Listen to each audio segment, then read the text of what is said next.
Welcome to the interior of your new Audi Q4 e-tron. I'm going to show you some of the basic stuff around the car and some of the stuff you may not have known about. We're going to start off simple on the driver's door then. We've got the simple unlock and lock buttons. Simply press either of these buttons once and the car will either unlock or lock.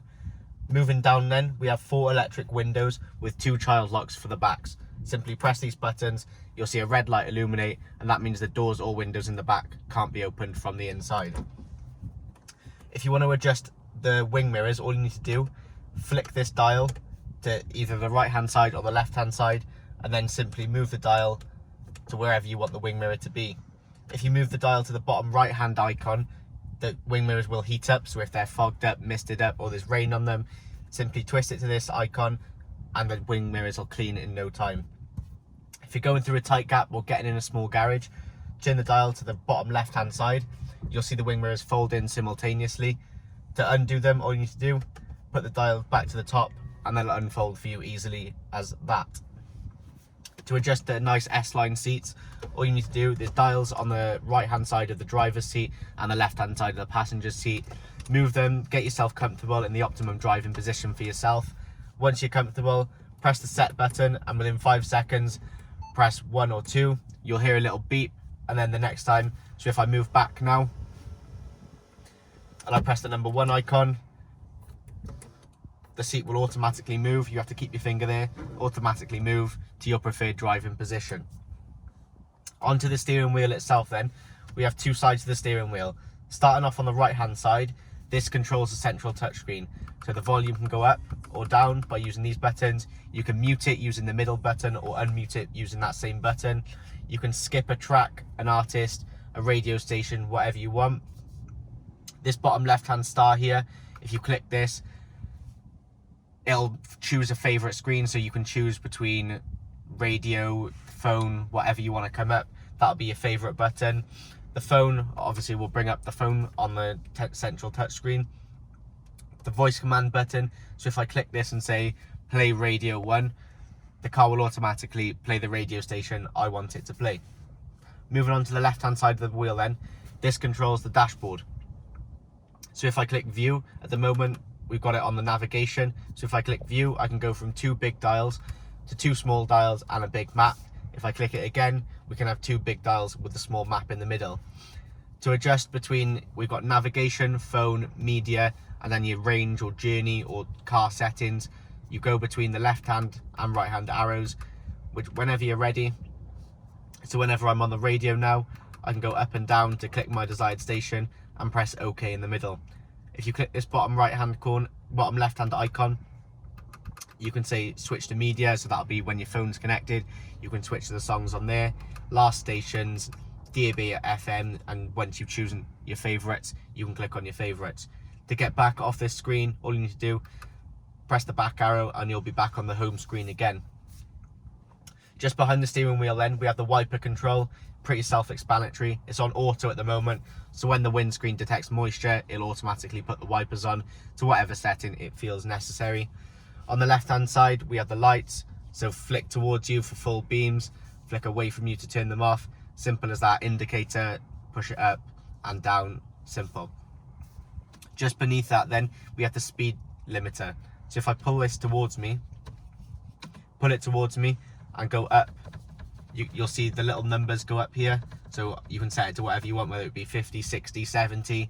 Once you're happy, press this little button on the end of the stick. You can only do this when you're in drive, but when you're in drive, you can set it using this button here. You can also set the distance you want to be from the car in front of you. So whether you want it to be 1 chevron all the way up to 5 chevrons to keep a safe distance when it's wet. Moving on then to the central touchscreen. If you click the home button, you'll automatically have a range of options here. If you swipe left, you'll see we have radio, telephone, and navigation. So the radio or the media button, if I click on this, you can change the source. So you can have DAB, FM, your last stations like we said on here, your favourites, traffic announcement, perfect timing for that. We turn that down. So yeah, like I was saying, you can choose your source. If I click on DAB or FM, we got a wide variety of radio stations here. Once your phone is connected to Bluetooth, obviously we haven't got a phone connected at the moment. To connect your phone, all you need to do, go on device settings, Bluetooth, click the car. You'll see a code pop up on here and on your phone. Make sure they match up and press OK or confirm. And then all your favorite artists, songs, whatever you want will be on here. Moving on to the telephone then, the same thing. Once your phone is connected via Bluetooth, you'll see all your contacts pop up here. So you can ring people, decline, accept calls, and even listen to voicemails, all through the touch of one button. Navigation then, so when you click this, a big map will pop up. If you want to search for a destination, click the search icon. You'll see a keyboard pop up. Type in whatever you want, whether it be city, town, postcode. We also have these selected at the top here, so whether you want to find a parking space, or as it's a fully electric car, if you want to find the nearest charging spot for your car, whatever it may be, just click on this. So if I click that now, charging points, you'll see a list of options come up here eventually. We don't have very good signal down here. There we go. So you'll see a list of options come up here. Click on that and it'll take you to the quickest route to the nearest charging station. Back to the home screen then. If we swipe over, we see 8 icons here. We've already talked about radio, media, telephone, navigation. The phone apps, so once you've connected via Bluetooth or MMI navigation, this will give you all the options you need to link your phone up to the car. In terms of the car settings itself then, we have the Audi Drive Select. So we have 4 options here, well 5 if you include the individual, which means you can set your own, so whether you want sport steering, sport suspension, whatever you want, you can make it entirely individual to you. So dynamic mode, that's best if you want the most sporty feel for the car, whether you want to feel every corner, every push on the accelerator, this is the mode for you. Auto, so this will also detect the road you're on, the type of surface you're on, the weather, the heat of the road, and it'll choose the best driving conditions for you. Comfort mode then, so if you're going on a long journey on a motorway, this is the best mode for you. It'll make the journey as comfortable as possible for yourself. Efficiency mode then, this car is efficient anyway as it's a fully electric mode, but if you put on efficiency mode, you'll see a speed limiter will come on automatically. This doesn't stay forever though, so if you want to go past the speed limiter, all you need to do, press down hard on the accelerator and it'll automatically take you past that. Back to the car settings then, if we go on lights and vision, we go background lighting, you can see when you're in the dark, we'll put a blue on so you can see it properly, you'll see the ambient lighting pop up just beneath it. You can change the brightness, whether you want it dimmer or whether you want it full brightness so you can see it at all times.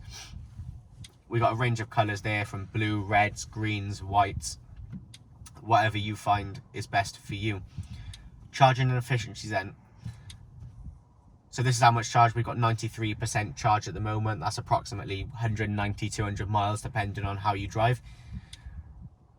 If you're going on a long journey and you think the charge is going to be cutting it fine, you can turn on range mode. When you turn on this, the air conditioning doesn't work at all to save on the battery. We also have the speed limiter like I talked about earlier. Again, you can cancel that if you really want to.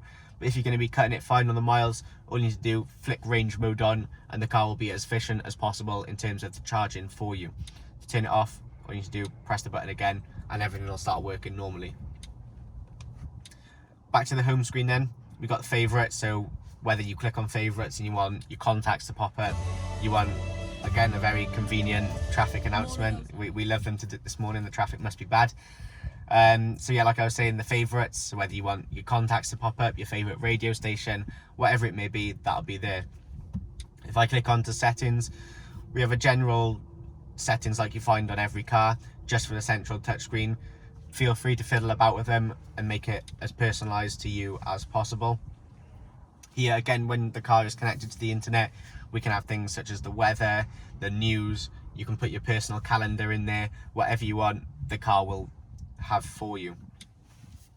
Moving on down then, we have the air conditioning. This is pretty self-explanatory.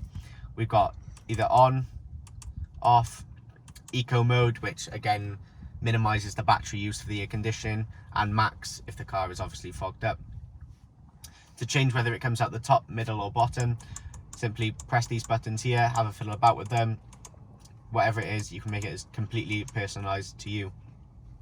To change the temperature, all you need to do, flip this button up or down from 16 all the way up to 28. We've got heated seats on either side here, so press them, you'll see 3 red lights illuminate. That means the heated seat is on full power. If you want to turn it off, simply press it 3 times and it'll go off. The automatic air recirculation, so we got it on auto there, or you can have it on manual. So auto means or off. So auto is the car automatically detects the air inside and it recirculates for you. If you want everything off, so to save on the battery, click this button and it'll all turn off. You'll see a red light illuminate. Obviously when you want to turn it back on, press that button again. If you want to be in sync with your passenger, press this button again, you'll see a red light.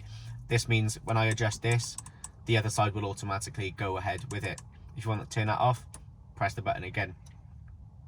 Auto, so if the car detects it's a hot day, it'll automatically turn on the air conditioning and put it on the lower setting for you, so the car is nice and cool. You don't have to fiddle about with any of this. Moving on down again then, we have the drive select. So like I told you on settings earlier, if you click this button, the Audi drive select will automatically pop up, so you don't have to go flick through that, go on to settings. You can just click it at a button there. To turn the car on and off then, so press your foot firmly on the brake, simply press the on and off button, just like a regular car, except this is essentially a power button. So to turn it on, you won't hear a noise because there's no engine on this car. So just be careful, as with the cars on now and we can't hear anything. So yeah, it is a quiet car. The driver assist, so if you click this left hand button here, you can have a speed warning, so you can manually set a speed limit for yourself, whether you're on the motorway and it's going to be 70. You'll see that pop up on the dashboard. To turn that off, all you need to do, slide that back down to 0. Click it again. There is a range of options here. Feel free to go through them yourself and make the car, again, as personalized to you as you want. To turn the reversing camera on then, all you need to do, press this right hand button here and you'll see the reverse camera pop up there. To turn it off, press the button again. This little button here is the same as the right hand side of the wheel, except to turn the volume up, all you need to do, put your finger in a clockwise position. To turn the volume down, put it in an anti-clockwise position. To turn the radio off, press the power button at the top.